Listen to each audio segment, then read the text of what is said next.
Welcome back to Cursed or Cute, episode 3, the series where I test my limits, ignore advice from real artists, and pray it turns out cute instead of cursed. Now, it may be late, but it's still day 12 of our 31 days of Halloween nails. And today, I'm showing you how I sculpted my 3D thing hand for my Wednesday-inspired nails. I'm using Moxie 3D sculpting gel in black, and I've just started by blobbing some onto the end of an orange wood stick to start shaping out the palm and the knuckles. Now I start with his thumb because I figured that would be the easiest way to get proportion and scaling correct. I just felt that was the easiest way for me to conceptualize the whole hand without any prior experience in sculpting, you know? And my thing does end up a little chunkier than the original, but honestly, I really love that. It fits that exaggerated, stylized vibe of the whole set. And after all, nails are meant to be fun, so why not? Now, from here, I just keep repeating that process with his fingers until I was happy with how he looked overall and how he was sitting.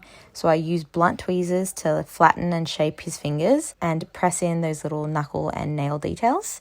Now this takes way longer than it looks on camera. I think I spent about an hour just posing him until I liked the overall shape and feel.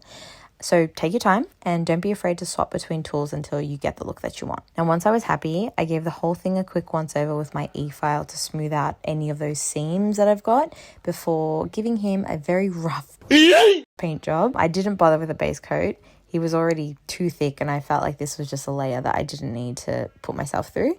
So I went straight in with that nude gel and I think I gave him about 3 layers to completely cover him up. But then comes the fun part, adding in all those tiny details to bring him to life, like shading between the fingers, around the knuckles, carving in little creases where his skin would bend, and of course, a cheeky little mani, because let's be honest, the thing totally gives black nail polish energy. And finally, I make sure to add in his iconic stitches. But that's it, my first ever 3D sculpted thing hand, and honestly, I kind of love how he turned out.